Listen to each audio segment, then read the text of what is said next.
First, we're gonna talk about the bite. So when I get the bite, what I wanna think about is getting my partner's toes trapped in my bicep. I don't want it all the way up in my armpit because this is not as much pressure on the toes, but I want it somewhere around here. Once we're there, I wanna get the heel under my wristwatch and I'm gonna lock my hands in a gable grip to start. Now we're gonna talk about the legs. What I prefer is taking this outside foot and posting it on my partner's hip. This outside foot posting on my partner's hip is gonna keep him from coming too close. It acts as a frame, not differently as if I was just to stiff arm my partner, he tries to come into me, he can't. Now, we have a frame, we need a hook because there's nothing stopping him from just scooting out. Once he gets that knee line free, it's over. I'm gonna take my inside leg, it's gonna shoot super deep and curl backwards. Now when he goes to scoot back, I'm gonna come with him. Outside leg here, stopping him from getting too close, acting as a frame. My inside leg here is shooting super deep and back heeling heavy on the backside of my partner's hip. This is gonna stop him from getting too far. When we wanna create braking pressure with the outside heel, we wanna think about a couple things. So the first thing is the idea of lever and fulcrum. I'm placing a fulcrum under my partner's heel like so. And then what I'm doing is I'm looking to take the toes down this way. So I'm taking my partner's lower leg, so the knee and down, I'm rotating it towards the inside. That's what my upper body is doing, where I'm trapping the toes, I'm placing a fulcrum in the form of my wrist under my partner's heel, I'm rotating my partner's lower leg to the inside. Then my legs are doing the opposite.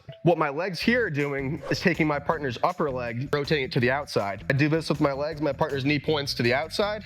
When I do this, rotating my partner's knee to the inside. So they're going in opposite directions. So when we put them together, we get an effect kind of like you're wringing out a towel, like so. So if I stay down here, I can extend, I can almost go for like a knee bar type pressure. However, this doesn't really stop my partner from rolling, and I can get a lot more power if I pick my hips up. If I pick my hips up, you'll notice that I'm kind of rotating over the top of my partner's knee and it's forcing it outward. I really want to make sure that my hips are connected to my partner's knee to get that pressure. One thing also you'll notice is my head. If my head stays here, I can create pressure, but what really makes this tight is rotating my head in alignment with my partner's leg. So there, I'm not even really actually adding any pressure with my legs or my hands. All I'm doing is picking my hips up, and then you'll notice my head rotating to line up with my partner's heel and knee.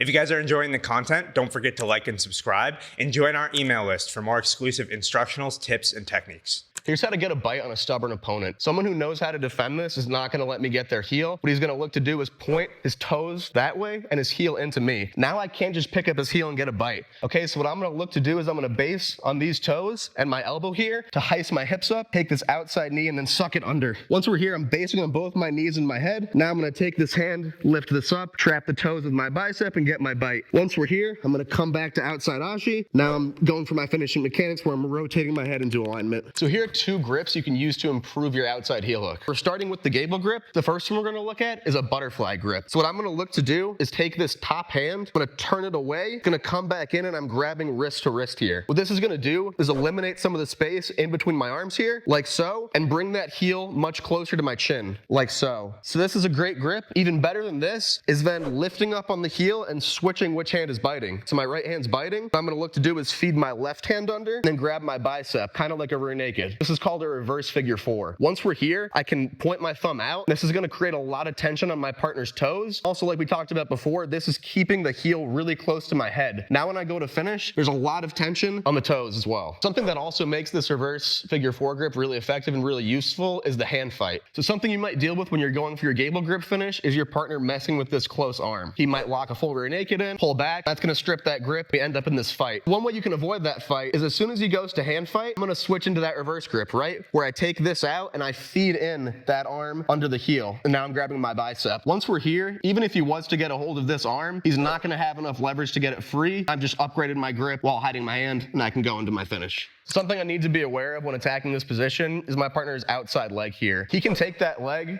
bring it in the mix, and then look to attack me. So anytime I notice my partner is bringing that leg up and over, what I'm gonna look to do is catch it, right? So I'm getting my elbow under his heel, and then I'm grabbing the toes. This is gonna give me a solid grip so I can clear this up and over, and then I'm gonna keep this knee in check. With this hand on this knee, I can also use this to begin heisting up into my belly down biting position, where I'm then coming back and finishing. So assuming I'm doing everything right, sometimes my partner will still roll before I can pick my hips up off the ground. When he goes to roll, I'm gonna keep everything tight, and now we're in this belly up position. I'm gonna make sure my legs are climbed nice and high and I'm back heeling down. Now here, I can keep this heel hook grip and do what's called a heel knee bar. So with this same grip, I'm just back heeling tight into the ground, then I'm lifting my hips up and into the air. If this isn't enough, I can just swim this arm under and then finish a traditional lat knee bar like so. Here's how to stop the stack from outside ashi. Common problem you're gonna face here is your partner getting up. When he looks to get up, what I'm gonna look to do is called the spladle. So I'm gonna spladle my legs, meaning this outside leg